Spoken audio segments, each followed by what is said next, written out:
Welcome back, Mastery Algebra 1. This is Miss Swan with you again, and today we're going to do lesson 9.2, Quadratic Functions.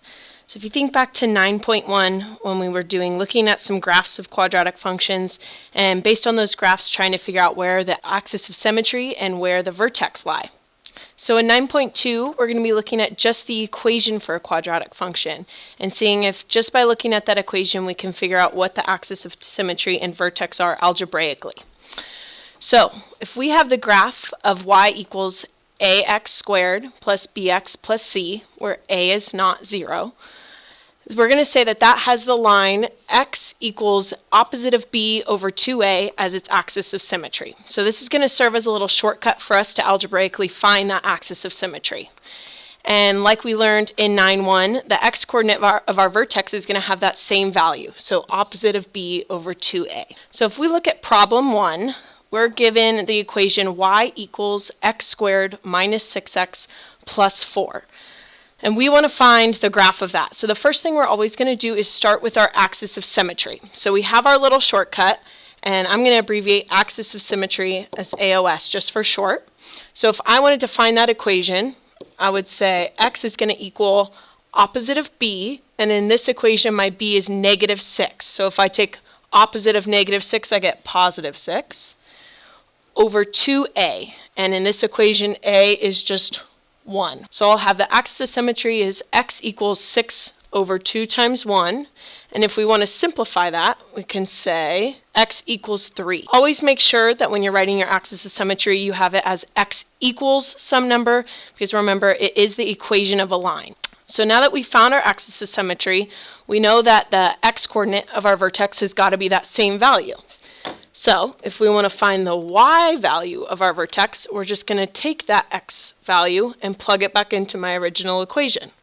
So I will have, plugging that back in, I should get y equals 3 squared minus 6 times 3 plus 4.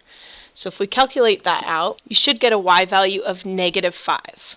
So now we've got our vertex is at 3, comma, negative 5. So that little shortcut for helping us find our axis of symmetry also helps us to find our vertex a lot quicker. All right, so now we've got two big pieces of information. We have our axis of symmetry and we have our vertex. But now we need to find a few more points on our graph, because just having one point isn't going to be enough. So to do this, we're just going to create our table of values like we've done in other sections. And I want to find at least 6 other points on my graph.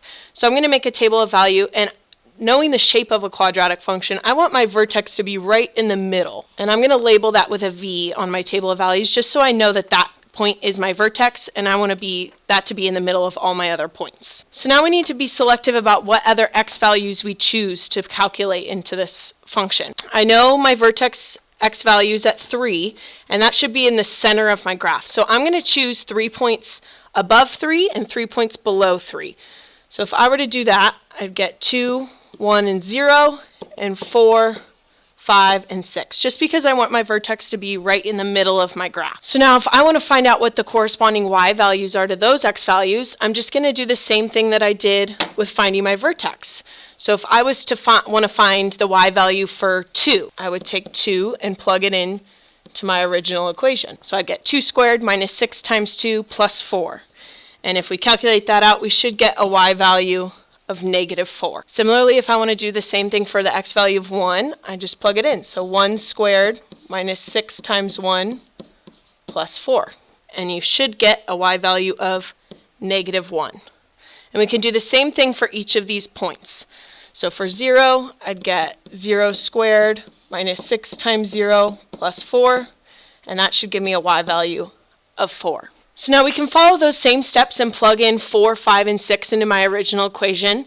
But if we think back to 9.1 of what the shape of a quadratic function looked like, if you can recognize that on both sides of the vertex, each of those sides are symmetric about each other, so we should end up with the same y values on this other side. So if we plugged in 4 into our equation, we should get negative 4.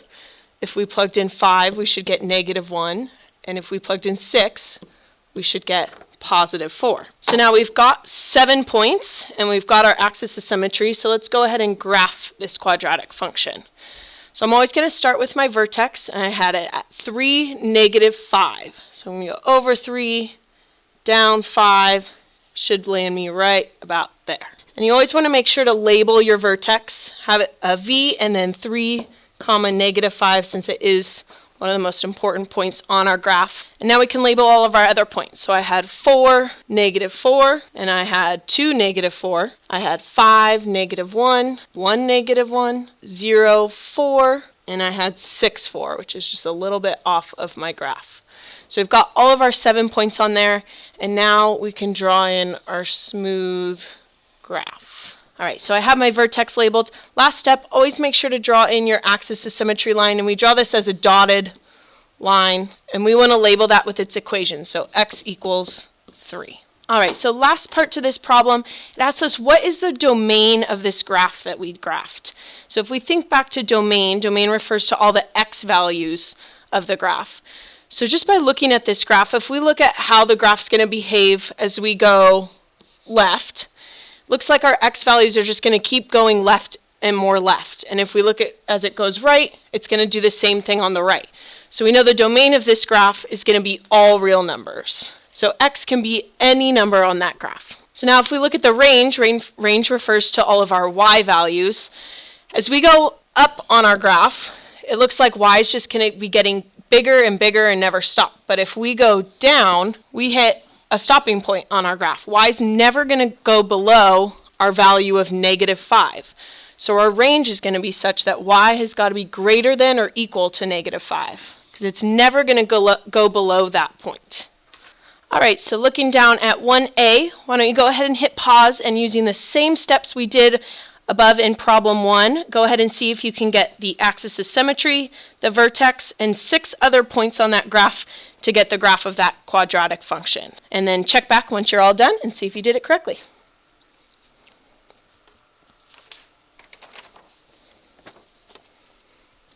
All right, welcome back. So for 1A, you should have gotten your axis of symmetry to be the line x equals 2. So if I plugged in my b and a value into that little shortcut, I'd get opposite of b gets me -4 divided by 2 times -1. So we should have gotten x equals 2. So then if I go ahead and I take that value, x equals 2, and I plug it back into my original equation, that should get me my y value in my vertex. So doing that, plugging it in, you should get a y value of 2, which gets me a vertex of 2, 2. So I went ahead and plugged that right into the middle of my table of values, and I went 3 x values up and 3 x values down and got 1, 0, -1, and 3, 4, and 5. Plugging each of those in, you should get these corresponding y values. And once you graph all that, you should get a graph that looks like this, a quadratic function facing downwards. So please make sure that your vertex is labeled as well as your axis of symmetry, and hopefully you got those ones correct. So moving on down to number 2. So here it says find the equation of the axis of symmetry and the coordinates of the vertex. So we don't have to graph, we just want to find those 2 major pieces of our graph. So we always want to start with our axis of symmetry. So I'm going to abbreviate as AOS for short. So we're going to use our little formula. So x equals opposite of b over 2a. So in this case, we got to be careful about that b value, because if you look at our equation, I see an x squared term and I see a constant term. So I don't have that middle term. Another way we can write this is putting in that little place value. That way we can keep track of our b value. So now looking at it with the place value, if we have opposite of b, well, b is just 0, right? Because we don't have that term. So opposite of 0 is just going to be 0 divided by 2 times a. And in this case, a is -4. So I should get x equals 0 divided by -8. So if we think back, 0 divided by -8, well, we should know 0 divided by any number is just going to be 0. So our axis of symmetry is just the line x equals 0. All right, so we got the first part. So now we need to find the coordinates of our vertex. Well, we know our x coordinate is the same as our axis of symmetry. So if we go ahead and plug that value back in to our original equation, we can now find our y value. So if we calculate this out, we should get y equals 11. So now always make sure that you're writing your vertex as an ordered pair. So we have the vertex at 0, 11. All right, moving on to the next page, we're going to do a little practice mastery quiz for you guys so you know exactly what to expect when you see the real one. So we look at number 1. We got a word problem. So suppose Randy launches an arrow up into the air with an initial velocity of 96 feet per second, and the arrow is 6 feet above the ground when he launches it. The formula that describes the height of the arrow at any time t is h equals negative 16t squared plus 96t plus 6. So this is going to be the formula we're going to use for A and B. So for A, it says, what is the equation of the axis of symmetry for this function? So we just learned that little shortcut for finding our axis of symmetry. So we know we're going to use the equation x equals negative b over 2a. So if we look at our function and find those values, I know b is 96, so I'm going to take negative 96, and I know a is negative 16, so I'm going to have 2 times negative 16. So now if we calculate this out, it should simplify to 3. So last step, always make sure you're writing your final answer as an equation of a line. So we should have x equals 3 as our axis of symmetry. So now for B, what are the coordinates of the vertex for this function? So thinking back, well, our x coordinate is just the same as our axis of symmetry. So we've already got 1 down. So now how are we going to find the other coordinate? So just like the other problems, we're just going to take this 3 and plug it back into our equation. So plugging back in, we should get h equals negative 16 times 3 squared plus 96 times 3 plus 6. And if we simplify that all the way down, we should get 150. So now that was our y coordinate. So if we want to write our vertex as an ordered pair, we would have our x coordinate was 3, and we got our y coordinate of 150. So we'd have the point 3, 150 as our vertex. We can write a little v out front just so we know we're talking about the vertex in that problem. All right, so for part C, now we want to choose the appropriate values for x and complete the table below. So just like we were doing in the last problem, I'm going to put my vertex right in the middle of this table because I know that that point is going to lie in the middle of my graph. So I'm going to label it a v, so just so I remember what that point is. And we said the t value, or the x value as we've been referring to it, was 3. When we plugged that into our equation, we got an h value or a y value of 150. Okay, so just like we did on the last problems, I'm going to choose 3 numbers below it and 3 numbers above it. So I'm going to have 2, 1, 0, and 4, 5, 6. And now we're just going to plug each of these values into our equation. So for 0, should have negative 16 times 0 squared plus 96 times 0 plus 6. So if we calculate that out, you should get an h of 6. We're going to go ahead and do the same thing for the remaining 5 values. So calculating all those out for a t value of 1, we should get 86. For a t value of 2, we should get 134. And if we think back to how our quadratic functions end up looking, for 4, we should end up getting the same y value out as we did for 2, since our graphs are symmetric around that vertex. So we should get 134, and the pattern still follows. So for 5, we should get 86, and for 6, we should get 6. All right, so now let's go ahead and graph those for D. So always start with your vertex. We had 3, 150. So if we look at our y-axis, it looks like we're going up at increments of 10. So if we wanted to graph 3, 150, looks like we'll be all the way up at the top line. So our vertex would be about there, and always make sure to remember to label your vertex 3, 150. So then if we go ahead and graph our other points, I have 2, 134. It's like 134 is going to be about there. And the same thing for 4, 134. And we have 5, 86. And then 186 should be the same thing on the other side of our vertex. Okay? And our last points, we got 6, 6, and 0, 6. All right, so now we've got our 7 points. We can go ahead and draw in our graph. You should get something that looks like that.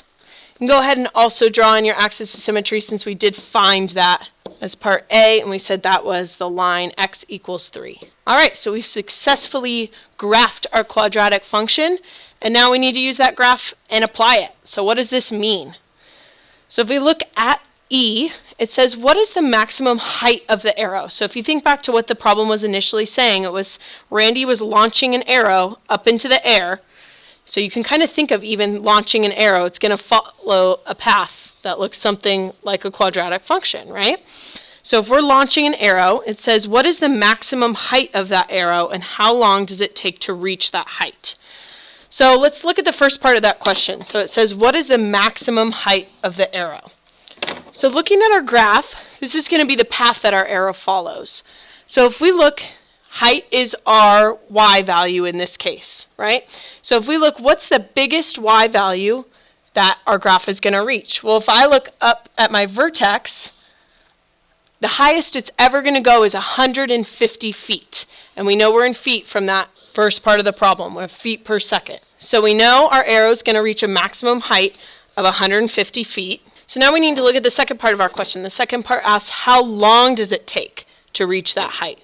So going back up and looking at our graph, so we said it reached a maximum height when we were at 150 feet. So we're going to look at the point on our graph that's at 150, and in this case it is our vertex. So, and it says what time is it hitting that point? So if we draw our little line to that point and draw a line down, looking at what time is it going to hit?